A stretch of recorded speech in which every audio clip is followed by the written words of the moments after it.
ನಾರಾಯಣ. ಓ ನಾಗಮಣಿಗಳು ಅನಂತವಾಗಿರಬಹುದು. ಆನಂದವೆಂದರೆ ನಿನ್ನ ಹತ್ತಿರ ಗಾನ ನಾಟ್ಯ ಮಾಡ್ತೇವೇನು? ಇನ್ನೇನು ಈ ಸಂಭ್ರಮ ಸಂತೋಷಕ್ಕಾಗಿ ತಾನೆ ಎಲ್ಲರೂ ಇಂದ್ರಪದವಿಗಾಗಿ ಹಾತೊರೆಯುವುದು. ನೀನು ಪದವಿಯ ಮೇಲೆ ಯಾವಾಗ ಬಂತು? ಈ ದೇವಲೋಕಕ್ಕೆ ಯಾವಾಗ ಯಾರು ಬರುವರೋ ನಿನ್ನ ಪದವಿಯನ್ನು ಕಸಿದುಕೊಳ್ಳುವರೋ ಎಂದು ನನಗೆ ಚಿಂತೆ ಆಗಿಬಿಟ್ಟಿದೆ. ಅದರ ವಿತರ ಸುತ್ತಲ ಪಾತಾಳದಲ್ಲಿ ನನ್ನ ವಜ್ರಾಯುಧವನ್ನು ಎದುರಿಸುವ ಧೈರ್ಯ ಯಾರಿಗಿದೆ? ಆಗ ಮಹಿಷಾಸುರನಿಗಿತ್ತು. ಈಗ ಈಗ ಅವನ ಸಹೋದರಿ ಮಹಿಷಿಗಿದೆ. ಮಹಿಷೆ ಕೇವಲ ಒಂದು ಹೆಣ್ಣಿಗೆ ಭಯಪಡುವಷ್ಟು ಹೇಳಿಯಲ್ಲ. ಅಗ್ನಿ, ವಾಯು, ವರುಣ. ಓಂ ನಮೋ ಬ್ರಹ್ಮದೇವಾಯ ನಮಃ. ಓಂ ನಮೋ ಬ್ರಹ್ಮದೇವಾಯ ನಮಃ. ಓಂ ನಮೋ ಬ್ರಹ್ಮದೇವಾಯ ನಮಃ.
ನಿನ್ನ ತಪಸ್ಸಿಗೆ ಮೆಚ್ಚಿದೆ.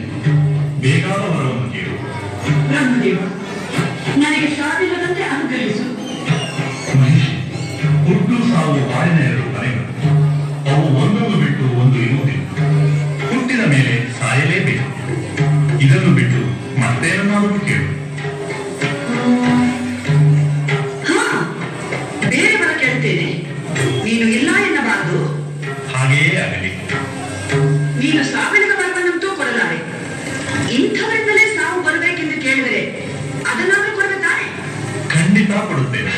ಹಾಗಾದ್ರೆ ಹರಿಹರರ ಸಮಾಗಮದಿಂದ ಬಾಲಕನೊಬ್ಬ ಜನಿಸಿ ಆ ಬಾಲಕರಿಂದಲೇ ನನ್ನ ಸಂಹಾರವಾಗಬೇಕು.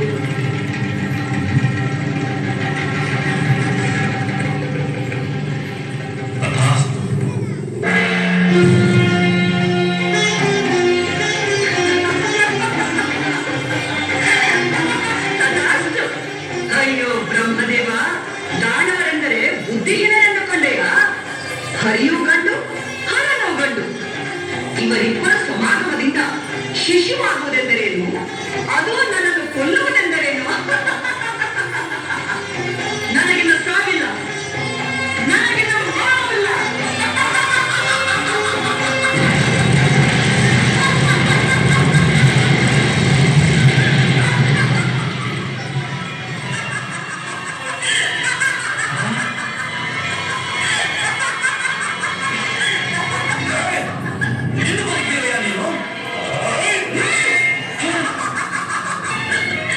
ಇನ್ನ ಮೋರೆಗೆ ಈ ಸಿಂಹಾಸನ ಬೇರೆ ಕೇಳು.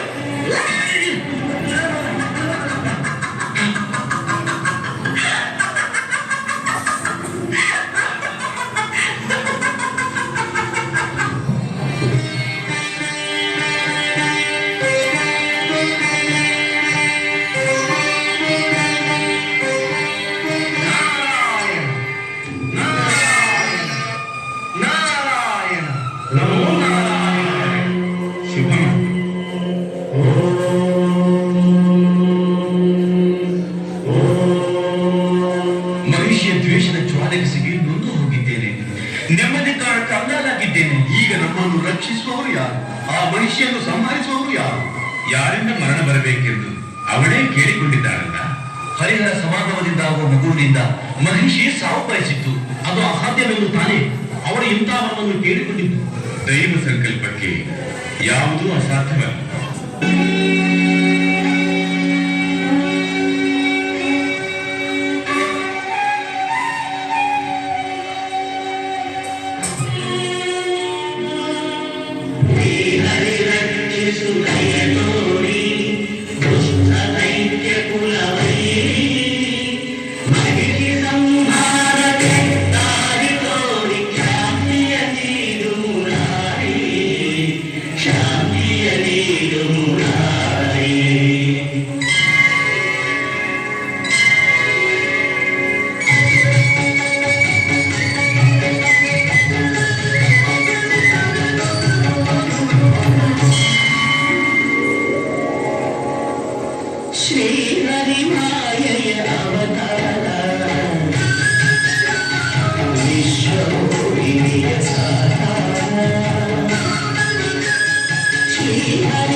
ನಿನ್ನ ಗೆಳೆಯ ನಿನ್ನೊಡನೆ ಮಾತನಾಡಲು ಬಂದಿದ್ದೇನೆ.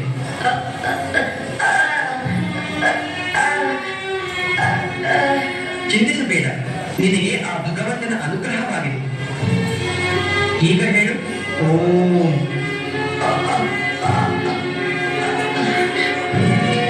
ಹೆದರಬೇಡ, ಓಂಕಾರವನ್ನು ಹೇಳುವ ಶಕ್ತಿ ನಿನ್ನಲ್ಲಿದೆ. ಹೇಳು ಓಂ.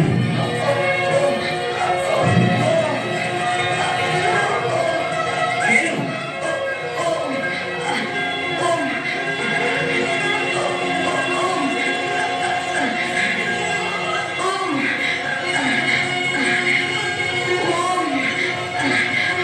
ಹೇಳು ಓಂ ನಮಃ ಶಿವಾಯ. ಓಂ ನಮಃ ಶಿವಾಯ. ಓಂ ನಮಃ ಶಿವಾಯ. ಓಂ ನಮಃ ಶಿವಾಯ. ಓಂ ನಮಃ ಶಿವಾಯ. ಓಂ ನಮಃ ಶಿವಾಯ. ನನಗೆ ಮಾತನಾಡಲು ಬರುತ್ತಿದೆ. ನನಗೆ ಮಾತನಾಡಲು ಬರುತ್ತಿದೆ. ಸರ್ವೋತ್ತಮ, ಹಾಗೆ ಕಣ್ಣೆರೆದು ನೋಡು.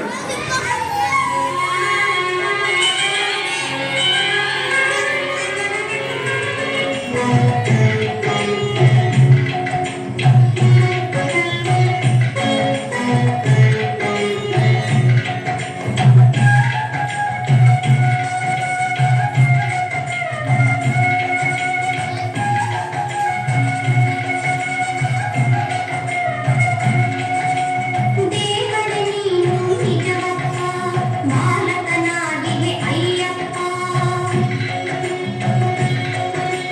ದೇವರೇ ನೀನು ನಿಜವಪ್ಪ, ಬಾಲಕನಾಗಿವೆ ಅಯ್ಯಪ್ಪ. ನಿನ್ನೀ ಮಾಯೆಗೆ ಕೊನೆಯಿಲ್ಲ, ಈ ನಿನ್ನ ದಯೆಗೆ ಎಡೆಯಿಲ್ಲ. ನಿನ್ನೀ ಮಾಯೆಗೆ ಕೊನೆಯಿಲ್ಲ, ಈ ನಿನ್ನ ದಯೆಗೆ ಎಡೆಯಿಲ್ಲ. ದೇವರೇ ನೀನು ನಿಜವಪ್ಪ, ಬಾಲಕನಾಗಿವೆ ಅಯ್ಯಪ್ಪ. ಕಣ್ಣಿಗೆ ದೃಷ್ಟಿಯ ನೀ ತಂದೆ, ಬಾಯಿಗೆ ದೀಪ ನೀನಾದೆ. ಕಣ್ಣಿಗೆ ದೃಷ್ಟಿಯ ನೀ ತಂದೆ, ಬಾಯಿಗೆ ದೀಪ ನೀನಾದೆ. ಮಾತಿನ ಚೇತನ ನಿನ್ನಿಂದ, ಮಾತಿನ ಚೇತನ ನಿನ್ನಿಂದ, ಈ ಉಸಿರಲ್ಲಿ ನೀನೇ ಆನಂದ. ದೇವರೇ ನೀನು ನಿಜವಪ್ಪ, ಬಾಲಕನಾಗಿವೆ ಅಯ್ಯಪ್ಪ. ನಿನ್ನೀ ಮಾಯೆಗೆ ಕೊನೆಯಿಲ್ಲ, ಈ ನಿನ್ನ ದಯೆಗೆ ಎಡೆಯಿಲ್ಲ. ದೇವರೇ ನೀನು ನಿಜವಪ್ಪ, ಬಾಲಕನಾಗಿವೆ ಅಯ್ಯಪ್ಪ.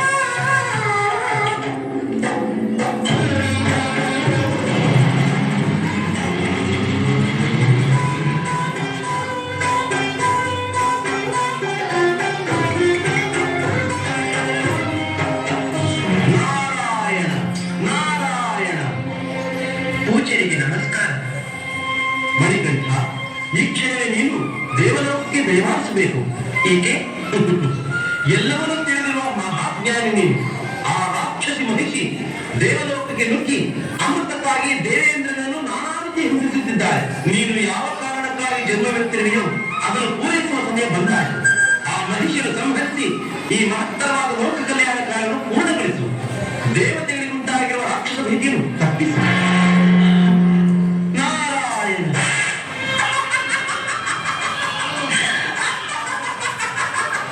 ಮದಾಂಧ, ದುಷ್ಟ, ದುರ್ವ, ವಾಸಿಕೆಯನ್ನು ಹಿಡಿಯಲು ರಾಕ್ಷಸರು ಬೇಕಾಯಿತು. ಮಂಗಲ ಪರ್ವತವನ್ನು ಎಳೆದಾಡಲು ದಾನವರು ಬೇಕಾಯಿತು.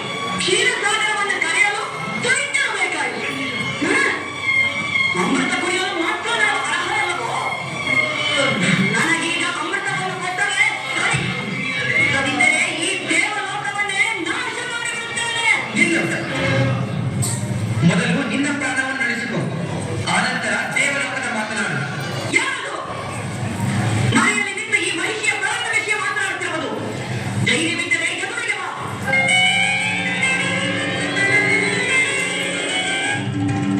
ಯಾರು ನೀನು? ನಾನು ಮಣಿಕಂಠ. ಆ ವಿಷಕಂಠನಿಗೆ ಹೆದರದ ನಾನು ಮಣಿಕಂಠನಿಗೆ ಹೆದರವೇನೇನು? ನೀನೇನೋ ಬಾಲಕ. ಈ ಮಹಿಷಿಯನ್ನು ಕೆರಳಿಸಬೇಡ. ಹೊರಟು ಹೋಗು. ಷಣ್ಮುಖನು ಬಾಲಕನಾಗಿದ್ದಾಗಲೇ ತಾರಕಾಸುರನನ್ನು ಎದುರಿಸಿದ್ದು ಸಂಹರಿಸಿದ್ದು. ಅವನು ಹುಟ್ಟಿದ್ದೇ ತಾರಕನಿಗಾಗಿ. ನಾನು ಹುಟ್ಟಿದ್ದೆ ನಿನಗಾಗಿ, ನಿನ್ನ ಸಂಹಾರಕ್ಕಾಗಿ. ಎಲ್ಲ ಕೊನೆ ನೀನು ನನ್ನನ್ನು ಸಂಭಾಳಿಸಿದೆಯಾ? ಇದು ನೋಡು.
ನೀನು ರಾಕ್ಷಸ ಜನ್ಮ ಪಡೆದ ಕಾರಣದಿಂದ ಹರಿಹರ ಪುತ್ರ ಜನಿಸಬೇಕಾಯಿತು.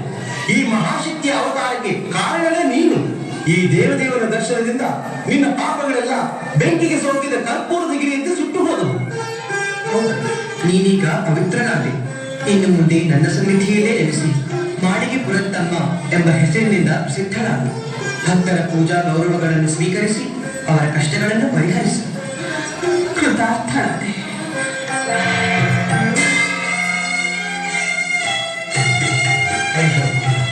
ಮಣಿಕಂಠ, ನಿನ್ನ ಕರುಣೆಯಿಂದ ದೇವತೆಗಳ ಕೆಲಸವಾಯಿತು.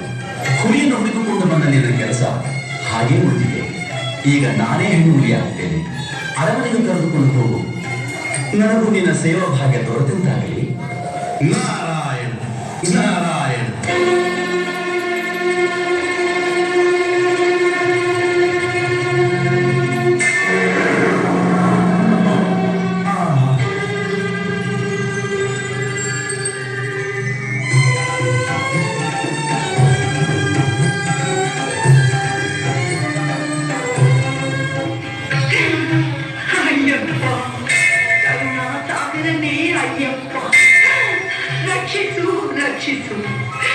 ಎಷ್ಟೋ ವರ್ಷಗಳಿಂದ ನಿನ್ನ ಆಗಮನವನ್ನು ನಿರೀಕ್ಷಿಸುತ್ತಾ ತಪಗೈದೆ. ಲೋಕೋದ್ಧಾರಕ್ಕಾಗಿ ಧರೆಗೆ ಬಂದ ಧರ್ಮ ಪ್ರಭುವೆ, ನನ್ನನ್ನು ಉದ್ಧರಿಸು. ಶಬರಿ, ನಿನ್ನ ಇಷ್ಟ ಸಿದ್ಧಿಸಲಿ. ನೀನು ತಪಸ್ಸು ಮಾಡಿದ ಈ ಸ್ಥಳ ಇಂದಿನಿಂದ ಶಬರಿಮಲೆ ಎಂದೇ ಪ್ರಸಿದ್ಧಿಯಾಗುವುದು. ಅಷ್ಟು ಸಾಲದು ತಂದೆ. ನೀನು ಅನವರತ ಈ ಗಿರಿಯಲ್ಲಿಯೇ ನೆಲೆಸಬೇಕು. ಶರಣು ಎಂದು ಬಂದವರ ಕಷ್ಟಗಳನ್ನು ನಿವಾರಿಸಿ ನೆಮ್ಮದಿ ಕೊಡಬೇಕು ತಂದೆ. ಆಗಲಿ, ನೀನಿಷ್ಟದಂತೆ ಆಗಲಿ. ನೀನು 18 ಬಾರಿ ಪ್ರದಕ್ಷಿಣೆ ಮಾಡಿ ನಮಸ್ಕರಿಸಿ ಬೇಡದ ಬೇಡಿಕೆಯಂತೆ ನಾನು ಇನ್ನು ಮುಂದೆ ಈ ಶಬರಿಮಲೆಯಲ್ಲೇ ನೆಲೆಸುವೆನು. ನನ್ನ ಮಂದಿರಕ್ಕೆ 18 ಮೆಟ್ಟಿಲುಗಳಿದ್ದು ಅವು 18 ಸಿದ್ಧಿಗಳ ಸಂಕೇತವಾಗಿರುವವು. ಬರುವ ಭಕ್ತರು ಪ್ರತಿ ವರ್ಷವೂ ಒಂದೊಂದು ಸಿದ್ಧಿಯನ್ನು ಪಡೆಯುವರು. 18 ವರ್ಷಗಳು ನಿರಂತರವಾಗಿ ಈ ಪುಣ್ಯ ಭೂಮಿಗೆ ಬಂದು ದರ್ಶನ ಮಾಡಿದವರು ಸಿದ್ಧ ಪುರುಷರಾಗಿ ಮೋಕ್ಷವನ್ನು ಪಡೆಯುವರು. ಧನ್ಯರಾದೆ ತಂದೆ.